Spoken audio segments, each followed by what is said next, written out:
السلام علیکم ورحمۃ اللہ وبرکاتہ۔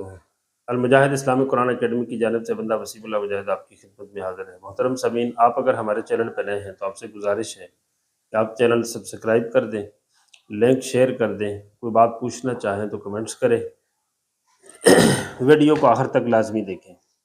محترم سامعین، ہمارا نورانی قاعدہ نادرہ قرآن کریم ٹیچنگ کورس کا سلسلہ چل رہا ہے۔ حروف مرکبات کا آج سبق نمبر 8 ہے۔ سبق نمبر 8 کے اندر ہم بڑی ایک دلچسپ چیز یاد کرنے لگے ہیں، وہ یہ ہے کہ سبق نمبر 8 کو ترتیب دینے کے لیے، بنانے کے لیے، سمجھانے کے لیے مصنف رائٹر قاسم محمد صاحب رحمۃ اللہ تعالیٰ علیہ نے حروف مفردات کی 8 جوڑیاں بنائی ہیں، اور 8 جوڑیاں ہیں، اور ایک حرف ایسا ہے کہ اس کو بغیر جوڑی کے سمجھایا ہے، اور وہ ہا ہے۔ 8 جوڑیاں ہیں۔ اب 8 جو جوڑیاں ہیں، تختی نمبر 1 کے جو 29 حروف ہیں، 29 حروف، ان کو آپ ان میں جو ہے ان کو آپ یوں کہہ لیں کہ تصاویر الحروف فی حالت الانفراد، الگ الگ حروف کی تصویریں، اور جو مرکب جڑے ہوئے حروف ہیں آپ ان کو یوں کہہ دیں کہ تصاویر الحروف فی حالت الترکیب، جی، جڑنے میں حرف کی تصویر، شکل، جی۔ تو اس اعتبار سے آئیے ہم سمجھتے ہیں۔ تختی نمبر 1 میں بھی بہت سارے حروف ہم شکل تھے، ان کو روادف کہتے ہیں، روادف فی حروف المفردہ یا مفردات۔ اور تختی نمبر 2 میں بھی کچھ حروف آپس میں مرکب ہونے کی وجہ سے ملتے ہیں، ان کو آپ کہہ دیں روادف فی حروف المرکبات یا فی حرف المرکبہ، پر جیسے بھی ہو۔ آئیں اس کا جائزہ لیتے ہیں۔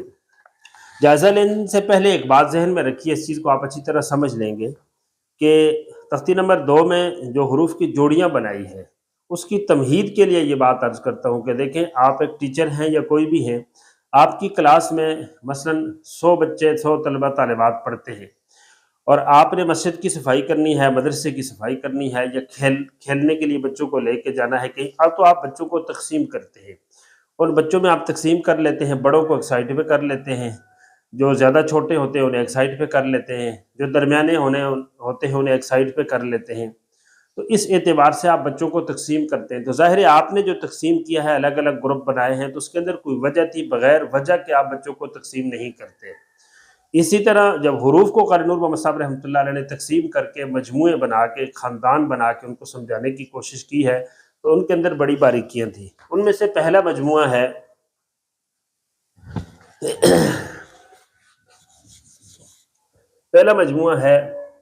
نمبر 1، الف لام کاف۔ دیکھ لیں، نورانی قاعدے میں ویسے تھا، ہم ایسے لکھتے ہیں، یہ کاف اور مرکز، اور دوسرا اس کے ساتھ ایسے چھوٹا کر کے، یہ ان کو ایسے بند کیا، ایسے ان دو کو ایسے بند کیا، تاکہ اس باکس سے پتہ چلے کہ یہ تینوں اکٹھے ہیں، اور اس باکس سے پتہ چلے کہ یہ دو اکٹھے ہیں، اور اس کی ایک شکل ہے، اس کی ایک شکل ہے، ان کی 2 شکلیں ہیں۔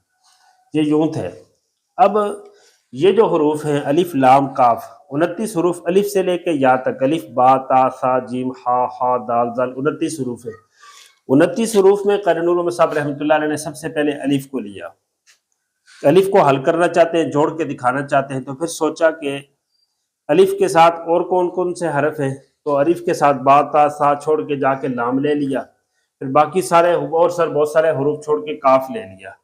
الف کے ساتھ 2 حروف کو جوڑا، الف کو، لام کو اور کاف کو۔ کیوں جوڑا، کیوں خاندان بنایا، اس کی وجہ کیا ہے، اس کی وجہ تھوڑی سی سمجھ لیجئے، تفصیلی بات بعد میں کریں گے۔ مثلا الف جب جڑتا ہے، یہ الف ہے، تو اس کو ہم نے جوڑ دیا جیم کے ساتھ۔ آپ دیکھیں الف کی یہ شکل، آگے یہ لام ہے، تو لام کو ہم جوڑ دیتے ہیں، مثلا یہ با ہے، ہم لام کو جوڑتے ہیں با کے ساتھ، ہم نے لام جوڑ دی۔ اب آگے کاف ہے، یہ والا کاف یا یہ والا کاف، ہم اس کاف کو جوڑتے ہیں با کے ساتھ۔ اب دیکھیں، جب الف جڑا، لام جڑی اور کاف جڑا، اب آپ دیکھیں 29 حروف میں جڑنے میں لام کی جو شکل ہے وہ الف کی طرح ہو رہی ہے اور کاف کی جو شکل ہے وہ الف کی طرح ہو رہی ہے۔ تو جڑنے میں لام بھی الف کی طرح ہو رہا تھا، الف نہیں ہے لیکن الف سے ملتی جلتی شکل تھی، اور کاف بھی جب جڑا تو اس کی شکل بھی الف کے ساتھ ملتی جلتی تھی۔ باقی کسی اور حرف کی، مثلاً آپ سین لے لیں، ہم سین کو با کے ساتھ جوڑتے ہیں تو آپ دیکھیں سین، اب سین کی شکل الف کی طرح نہیں بنی۔ باقی 29 حروف میں باقی الف آپ نکال دیں، لام بھی نکال دی، کاف بھی، 29 میں سے 3 نکالے، پیچھے 26 رہتے ہیں، با تا سا نون وغیرہ، ان میں سے کوئی حرف ایسا نہیں تھا کہ جب وہ جڑتا تو جڑتے ہوئے اس کی شکل الف کی طرح یا الف کے قریب قریب سیم ہو جاتی، سوائے لام اور کاف کے۔ تو یہ جڑنے میں الف کی طرح ہو رہے تھے، اس لیے مصنف قاری نور محمد صاحب رحمۃ اللہ تعالی علیہ نے الف کے ساتھ لام اور کاف کو لایا، تاکہ تینوں کی مرکب شکل ایک جیسی بن رہی تھی تو تینوں کو سمجھانے کی کوشش کی گئی۔ یہاں ایک بات عرض کرتا چلوں کہ جب آپ دیکھتے ہیں مثلاً آپ حروف پڑھتے ہیں، الف با تا سا جیم ہا ہا، تو شروع سے الف لے لیا، پھر آپ جب پڑھتے جاتے ہیں ترتیب کے مطابق، تو ترتیب کے مطابق پہلے کاف آتا ہے، پھر لام آتی ہے، کاف لام، لیکن ہونا تو ایسے چاہیے تھا یہاں پہ الف کاف لام، ایسے نہیں ہے۔ قاری نور محمد صاحب رحمۃ اللہ علیہ نے جو لام بعد میں تھی اس کو پہلے کیا، اور جو کاف پہلے تھا اس کو بعد میں کیا۔ اس کو تقدیم تاخیر، پہلی چیز کو بعد میں اور بعد والی چیز کو پہلے کرنے میں کیا فوائد ہیں، کیا نقطہ وہ سمجھانا چاہتے تھے، یہ نقطہ انشاءاللہ العظیم ہم مزید جب ان کی مشق کریں گے اس کے اندر ہم اس چیز کو حل کریں گے۔ آگے چلتے ہیں۔ دوسری چیز، دوسرا مجموعہ ہے ہمارے پاس، قاری نور محمد صاحب نے الف لام کاف کو لکھا اور پھر اس کے آگے ان کو حروف کے ساتھ جوڑ کے دکھایا۔ پھر دوسرا مجموعہ انہوں نے بنایا با تا سا نون یا، ان کا لیکن لکھنے کا طریقہ یہ تھا کہ اس تا کے ساتھ یہ تا بھی تھی اور اس یا کے ساتھ ایسے کر کے دوسری یا بھی تھی، یہ والی، کیونکہ زائد جس طرح کاف کے ساتھ دوسری شکل کا تعارف اس کے ساتھ کروایا، تو تا کے ساتھ دوسری تا کا تعارف بھی اور یا کے ساتھ دوسری، پھر ان سب کو ایسے بند کیا گیا تاکہ پتہ چلے کہ ان کا آپس میں گہرا تعلق ہے، پھر ان کو بھی آپس میں بند کیا گیا، پھر ان دونوں کو بھی آپس میں بند کیا گیا۔ اب جب ایسے پڑھیں گے با تا، تو فوراً بچے کو یہ بتا دینا کہ دوسری شکل آ گئی ہے، تو یہ بھی اس طرح تا ہوتی ہے، یہ یا تھی تو بیٹا کہا کہ یہ آپ نے پہلی تختی میں سبق نمبر 1 میں آپ کو سمجھایا تھا، اس طرح بھی قرآن میں یا آتی ہے، تفصیلی بات ہم بعد میں عرض کریں گے۔ اب یہ اس طرح حروف تھے۔ اب یہ کہ با تا سا یہ تختی نمبر 1 میں ایک جیسے تھے، لیکن نون اور یا کو ان کے ساتھ کیوں لایا؟ آپ نون کی شکل دیکھیں تو با تا سا کے ساتھ نہیں ملتی، اور آپ جو ہے اس کی شکل دیکھیں، یا کی شکل دیکھیں تو پھر بھی وہ یا کی شکل بھی با تا سا کے ساتھ نہیں ملتی۔ آخر نون کو ان کے ساتھ کیوں لایا؟ با تا